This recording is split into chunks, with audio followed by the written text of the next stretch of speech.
गुलेलबाज लड़का। लेखक हैं भीष्म साहनी। छठी कक्षा में पढ़ते समय मेरे तरह तरह के सहपाठी थे। एक हरबंस नाम का लड़का था जिसके सब काम अनूठे हुआ करते थे। उसे जब सवाल समझ में नहीं आता तो स्याही की दवात उठाकर पी जाता। उसे किसी ने कह रखा था कि काली स्याही पीने से अक्ल तेज होती है।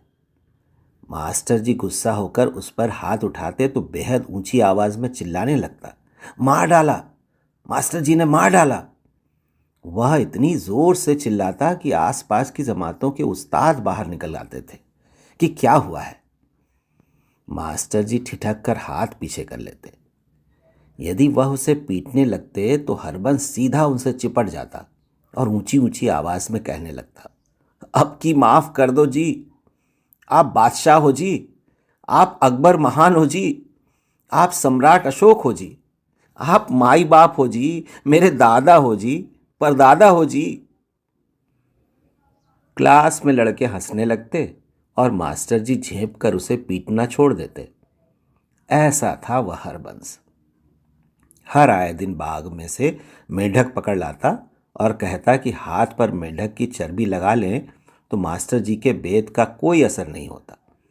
हाथ को पता ही नहीं चलता कि बेत पड़ा है। एक दूसरा सहपाठी था, बोधराज। उससे हम सब डरते थे। जब वह चिमटी काटता तो लगता जैसे सांप ने डस लिया है। बड़ा जालिम लड़का था। गली की नाली पर जब बर्रे आकर बैठते तो नंगे हाथ से वह बर्रा पकड़कर उसका डंक निकाल लेता और फिर बर्रे की टांग में धागा बांधकर उसे पतंग की तरह उड़ाने की कोशिश करता। बाग में जाते तो फूल पर बैठी तितली को लपक कर पकड़ लेता और दूसरे क्षण उंगलियों के बीच मसल डालता। अगर मसलता नहीं तो फड़फड़ाती तितली में पिन खोसकर उसे अपनी कापी में टांक लेता। उसके बारे में कहा जाता था कि अगर बोधराज को बिच्छू काट ले तो स्वयं बिच्छू मर जाता है। बोधराज का खून इतना कड़वा है कि उसे कुछ भी महसूस नहीं होता। सारा वक्त उसके हाथ में गुलेल रहती और उसका निशाना अचूक था। पक्षियों के घोंसलों पर तो उसकी विशेष कृपा रहती थी। पेड़ के नीचे खड़े होकर वह ऐसा निशाना बांधता कि दूसरे ही क्षण पक्षियों की चोंचों सुनाई देती और घोंसलों में से तिनके और थिगलियां टूट टूट कर हवा में छितरने लगती। या वह झट से पेड़ पर चढ़ जाता और घोंसलों में से अंडे निकाल लाता। जब तक वह घोंसलों को तोड़ फोड़ न डाले उसे चैन नहीं मिलता था।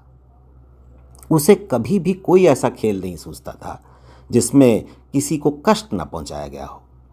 बोधराज की माँ भी उसे राक्षस कहा करती थी। बोधराज जेब में तरह तरह की चीज़ें लिए घूमता। कभी मैना का बच्चा या तरह तरह के अंडे या कांटेदार झाऊ चूहा। उससे सभी छात्र डरते थे। किसी के साथ झगड़ा हो जाता तो बोधराज सीधा उसकी छाती में टक्कर मारता या उसके हाथ पर काट खाता। स्कूल के बाद हम लोग तो अपने अपने घरों को चले जाते, मगर बोधराज न जाने कहाँ घूमता रहता। कभी कभी वह हमें तरह तरह के किस्से सुनाता। एक दिन कहने लगा, हमारे घर में एक गोह रहती है। जानते हो गोह क्या होती है? नहीं तो क्या होती है गोह? गोह सांप जैसा एक जानवर होता है, बालिश्त भर लंबा, मगर उसके पैर होते हैं, 8 पंजे होते हैं। सांप के पैर नहीं होते। हम सिहर उठे। हमारे घर में सीढ़ियों के नीचे गोह रहती है, वह बोला। जिस चीज़ को वह अपने पंजों से पकड़ ले वह उसे कभी भी नहीं छोड़ती। कुछ भी हो जाए नहीं छोड़ती। हम फिर सिहर उठे। चोर अपने पास गोह को रखते हैं। वे दीवार फांदने के लिए गोह का इस्तेमाल करते हैं। वे गोह की एक टांग में रस्सी बांध देते हैं। फिर जिस दीवार को फांदना हो रस्सी को झुलाकर दीवार के ऊपर की ओर फेंकते हैं। दीवार के साथ लगते ही गोह अपने पंजों से दीवार को पकड़ लेती है। उसका पंजा इतना मजबूत होता है कि फिर रस्सी को 10 आदमी भी खींचे तो गोह दीवार को नहीं छोड़ेगी। चोर उसी रस्सी के सहारे दीवार फांद जाते हैं। फिर दीवार को तुम्हारी गोह छोड़ती कैसे है? मैंने पूछा। ऊपर पहुंचकर चोर उसे थोड़ा सा दूध पिलाते हैं। दूध पीते ही गोह के पंजे ढीले पड़ जाते हैं। इसी तरह के किस्से बोधराज हमें सुनाता। उन दिनों मेरे पिताजी की तरक्की हुई और हम लोग एक बड़े घर में जाकर रहने लगे। घर नहीं था, बंगला था, मगर पुराने ढंग का और शहर के बाहर। फर्श ईंटों के, छत ऊंची ऊंची और ढलवां, कमरे बड़े बड़े, लेकिन दीवार में लगता जैसे गारा भरा हुआ है। बाहर खुली जमीन थी और पेड़ पौधे थे। घर तो अच्छा था, मगर बड़ा खाली खाली सा लगता था और शहर से दूर होने के कारण मेरा दोस्त यार भी यहाँ पर कोई नहीं था। तभी वहाँ बोधरा जाने लगा। शायद उसे मालूम हो गया था कि वहाँ शिकार अच्छा मिलेगा, क्योंकि उस पुराने घर में और घर के आंगन में अनेक पक्षियों के घोंसले थे। आसपास बंदर घूमते थे और घर के बाहर झाड़ियों में नेवलों के दो एक बिल भी थे। घर के पिछले हिस्से में एक बड़ा कमरा था, जिसमें माँ ने फालतू का सामान भरकर गोदाम सा बना दिया था। यहाँ पर कबूतरों का डेरा था। दिन भर गुटर गूं चलती रहती। वहाँ पर टूटे रोशनदान के पास एक मैना का भी घोंसला था। कमरे के फर्श पर पंख और टूटे अंडे और घोंसलों के तिनके बिखरे रहते। बोधराज आता तो उसके साथ घूमने निकल जाता। एक बार वह झाऊ चूहा लाया, जिसका काला थूथना और कंटीले बाल देखते ही मैं डर गया था। माँ को मेरा बोधराज के साथ घूमना अच्छा नहीं लगता था, मगर वह जानती थी कि मैं अकेला घर में पड़ा पड़ा क्या करूँगा। माँ भी उसे राक्षस कहती थी और उसे बहुत समझाती थी कि गरीब जानवरों को तंग न किया करे। एक दिन माँ मुझसे बोली, अगर तुम्हारे दोस्त को घोंसले तोड़ने में मज़ा आता है तो उससे कहो कि हमारे गोदाम में से घोंसले साफ कर दे। चिड़ियों ने कमरे को बहुत गंदा कर रखा है। मगर माँ, तुम खुद ही तो कहती थी, जो घोंसले तोड़ता है उसे पाप चढ़ता है। मैं यह थोड़े ही कहती हूँ कि पक्षियों को मारे, वह तो पक्षियों पर गुलेल चलाता है, उन्हें मारता है। घोंसला हटाना तो दूसरी बात है। चुनांचे जब बोधराज घर पर आया तो मैं घर का चक्कर लगाकर उसे पिछवाड़े की ओर गोदाम में ले गया। गोदाम में ताला लगा था। हम ताला खोलकर अंदर गए। शाम हो रही थी और गोदाम के अंदर झुटपुटा सा छाया था। कमरे में पहुंचे तो मुझे लगा जैसे हम किसी जानवर की मांद में पहुंच गए हों। भला की बू थी और फर्श पर बिखरे हुए पंख और पक्षियों की बीट। सच पूछो तो मैं डर गया। मैंने सोचा यहाँ भी बोधराज अपना घिनौना शिकार खेलेगा। वह घोंसलों को तोड़ तोड़ कर गिराएगा, पक्षियों के घर नोचेगा, उनके अंडे तोड़ेगा, ऐसी सभी बातें करेगा जिनसे मेरा दिल दहलता था। न जाने माँ ने क्यों कह दिया कि इसे गोदाम में ले जाओ और इससे कहो कि गोदाम में से घोंसले साफ कर दे। मुझे तो इसके साथ खेलने को भी मना करती थी और अब कह दिया कि घोंसले तोड़ो।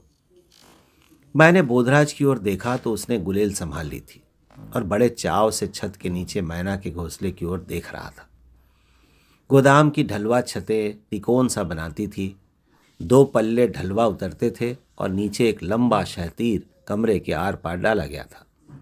इसी शहतीर पर टूटे हुए रोशनदान के पास ही एक बड़ा सा घोंसला था, जिसमें से उभरे हुए तिनके, रुई के फाहे और लटकती थिगलियां हमें नजर आती थी। वह मैना का घोंसला था। कबूतर अलग से दूसरी ओर शहतीर पर गुटरगू कर रहे थे और सारा वक्त शहतीर के ऊपर मटरगश्ती करते रहने में गुजारते थे। घोंसले में मैना के बच्चे हैं, बोधराज ने कहा और अपनी गुलेल से निशाना साध लिया। तभी मुझे घोंसले में से छोटे छोटे बच्चों की पीली पीली नन्ही चोंचें झांकती नजर आई। देखा, बोधराज कह रहा था, ये विलायती मैना है, इधर घोंसला नहीं बनाती।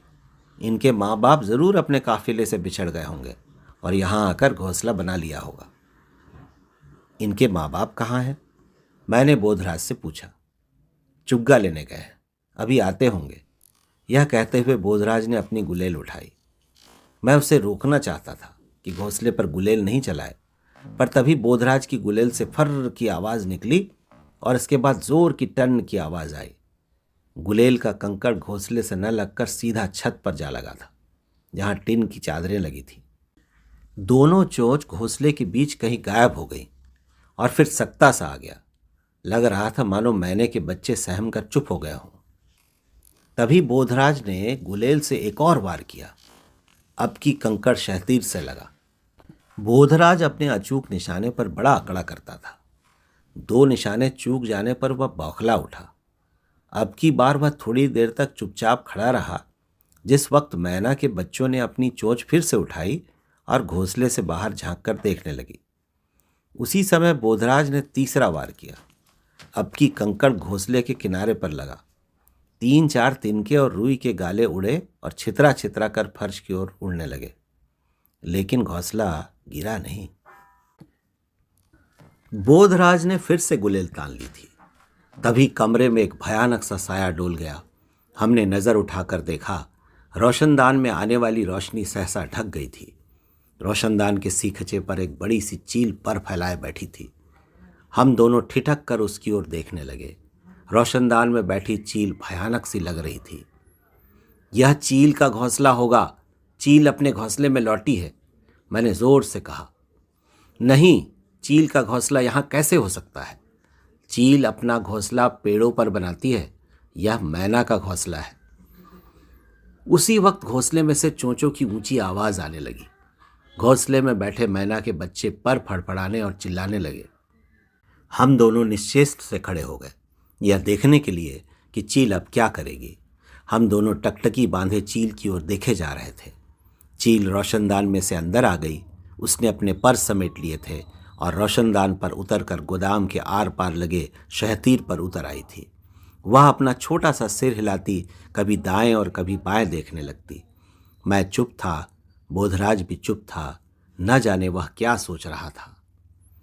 घोंसले में से बराबर चोंचों की आवाज आ रही थी, बल्कि पहले से कहीं ज्यादा बढ़ गई थी।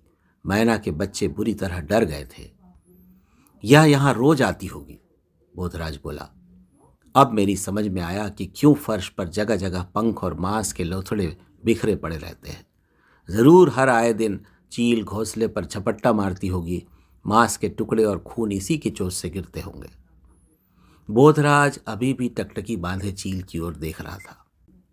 अब चील धीरे धीरे शहतीर पर चलती हुई घोंसले की ओर बढ़ने लगी थी और घोंसले में बैठे मैना के बच्चे पर फड़फड़ाने और चीखने लगे थे। जब से चील रोशनदान पर आकर बैठी थी, मैना के बच्चे चीखे जा रहे थे। बोधराज अब भी मूर्तिवत खड़ा चील की ओर ताके जा रहा था। मैं घबरा उठा। मैं मन में बार बार कहता, क्या फर्क पड़ता है अगर चील मैना के बच्चों को मार डालती है या बोधराज अपने गुलेल से उन्हें मार डालता है। अगर चील नहीं आती तो इस वक्त तक बोधराज ने मैना का घोंसला नोच भी डाला होता।